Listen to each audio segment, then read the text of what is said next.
Hi guys, it's John from MTG Modern Ad Nauseam, and welcome to this wrap up for this league number 8.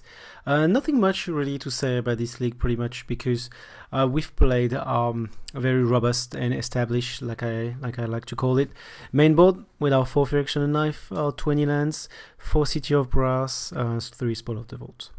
I think this deck is this main board is very consistent.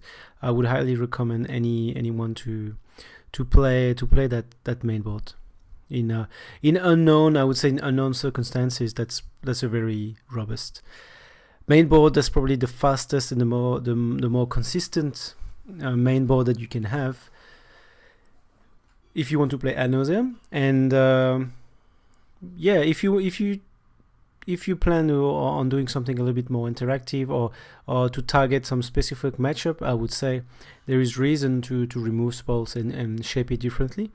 But in the dark, I'm fairly confident that we are looking at the most consistent and probably the best version of Ad Nauseam.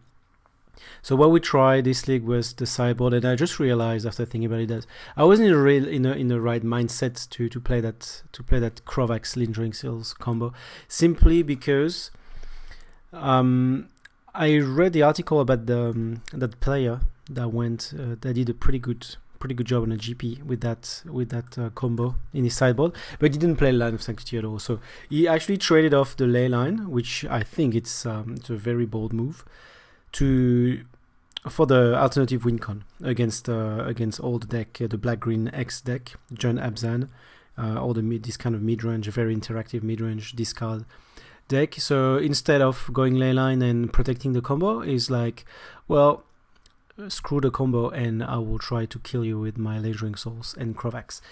Well, I was definitely not in the mindset, because I kept Ley Line, and it's definitely too hard to bring all these cards against Jund or Abzan. So I ended up not bringing Krovax. It's a shame, pretty much, because we faced 2 in this league, so we could have seen whether it could work or not. I don't think it's that good against Abzan, because they also have Lingering Souls, so it must be pretty awkward, Krovax against both Lingering Souls on both sides. Yeah, because it also affects opponent's creature, Krovax ability. So I don't know. Against Jund, I can see it working, but yeah, but against Abzan it might not be that good. Otherwise, double Thoughtseize, all the rest is pretty standard. I don't want to comment further. Let's go to the spreadsheet. So this league we did Jeskai Control, Dredge, Jund, Abzan, midrange, and Burn. So surprisingly, we lost against. Well, not so surprisingly, but we lost against the Burn. That's a good matchup. We've done very well in the past. We can see a double Burn here. Win. We can see some win here. We had terrible draw, so I don't think we should regret anything against that match. But because on the other hand, we were very, very, very lucky against Jund, so we still a win against Jund. We can't go through Abzan, so it's difficult to get through both black green X in a row, and we didn't. So we got 1 out of 2, which is more than it's better than average. So I think we should be happy to finish with a 50-50 against the midrange deck. And otherwise we get Dredge. So far I think we've always won against Dredge. I can see a loss here, actually. I can see a loss here with Ad Nauseam. But our win rate is amazing as Dredge, and I really believe that's one of the biggest strength of the deck, having such a good Dredge matchup nowadays. It's very good.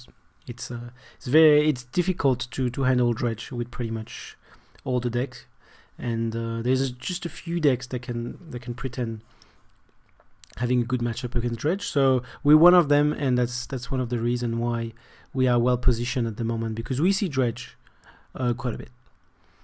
And Jeskai Control, so like I mentioned, I was pretty good against Jeskai Control when I started playing Ad Nauseam. Then it started to become a little bit difficult, and always happy to get a win against Jeskai Control. And how does it look like in the greater picture?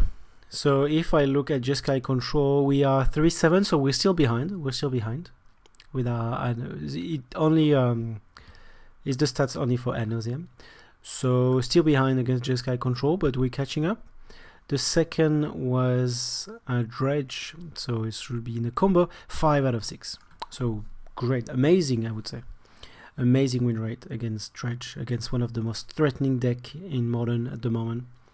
So we should be very happy with that. First win against John, first win. So the deck is the matchup is not great, but first loss against Abzan, if we look at it that way. Of course, we've played John much more, but I wouldn't analyze the John / Abzan matchup too much. To me, these two matchups are pretty much the same. Even Abzan should be a little bit more difficult because of the white, and they can have a stony silence, some kind of hate. But on the other hand, Ancient Grudge is also pretty good against us. So yeah, I would say let's say it's the same. So I would probably consider this 3 out of 9 instead of trying to over explain the difference between the matchup. As variance, we don't have many, we don't have much data here. So I would say 3 out of 9. It's pretty accurate. I would say 3 out of 9. Probably our long-term win rate against that deck. Then we got to Burn. Is that correct? Yes, Burn. And Burn with 4-5. That's actually the first time we lose against Burn. And to lose against Burn, if we look at it, it took a lot of bad luck.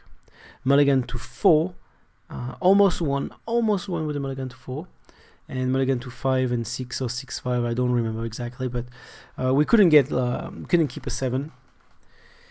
And we still lost 1-2, so we still managed to grind one match. And yeah, so if we want to do also, because I have someone in the local meta that's playing Rakdos Burn, which is a combo version of Burn, with, I don't remember the two cards, but one is Blue Chief Ascension, and the second one is a card that says, well, the combo is a little bit tricky. Well, it's infinite mill and infinite damage. It's pretty smooth combo. So it's I remember losing the first match against that deck because I was discovering the combo, and then I managed to get a win on the next two match. So we're still very good against Burn. Alright, so that's pretty much it. Nothing much to say overall on this league, especially because we play pretty much the same deck. I still don't know what I want to do for next league. If I want to go something a little bit funky, I've been saying this for a while, and I've stick to this list. The reason is because I haven't really managed to find I would say a more funny list that I'm very confident playing with. So until then, we'll keep the robust, and I feel like, looking at the comments and looking at the feedback that people that are watching the channel, I think they're happy to see the very competitive version, and see some matchup with all the tier 1 and tier 2 of modern meta. So I'll be happy to carry on like this for a while until I get something that I'm very happy and something to share, something we can try on a little bit more out of the box. All right, so let's get to treasure opening. We still get quite a bit of points. I forgot to sell these boosters, so I still have some ticks that's gonna add. That's from our previous league. Still quite a bit of points to go ahead in the future. And let's open this treasure, and maybe we can get some more good stuff. Nope, I don't think so. Create 4/1/1 white birds, migratory route. Okay, I think this is a new card, right? That has been released in the commander set. It might have been. It might not be a new one, but not forgotten. Okay, well, that's pretty much junk here. Yeah, it's pretty much a bunch of junk cards. So we didn't get lucky in this.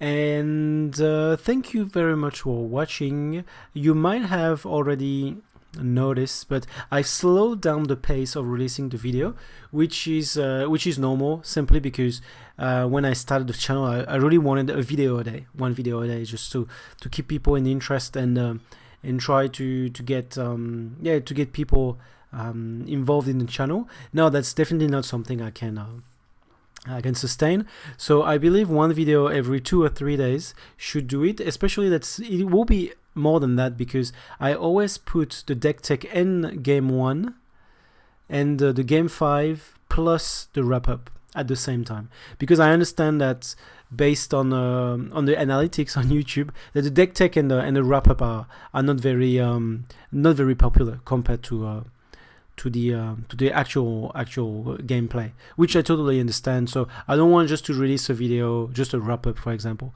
where I know that only a few people are interested in watching this video. I will keep making them because I believe it makes a whole. To have a start and an end, a deck tech and a wrap up. So I still believe this video are very, very important, but I would say that's for people that are really committed to the deck and really committed to watching the channel, watching all the videos. So that's why I'd rather release them at the same time as another gameplay video. Alright, I think I've said enough for this. So looking forward to see you guys in link number 9. Thank you for watching.